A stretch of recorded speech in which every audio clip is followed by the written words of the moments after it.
If you want to find your saved files in Telegram, the first step is to open up Telegram, and then I'll show you where to go within the app.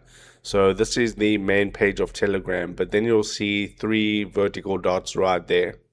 You want to tap on that, and there you'll be able to see saved messages. Okay, tap onto saved messages, and this is where you can send your media and files to store them, in case you save something from Telegram and you saved it here.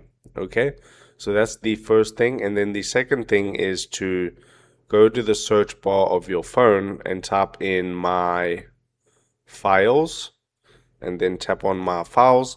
And then usually the files that you download from Telegram will go into your downloads on your phone. So you can open up your downloads on your device, and then you can search for the file within your downloads. Okay, if this helped you out, drop a like on the video and subscribe to my channel.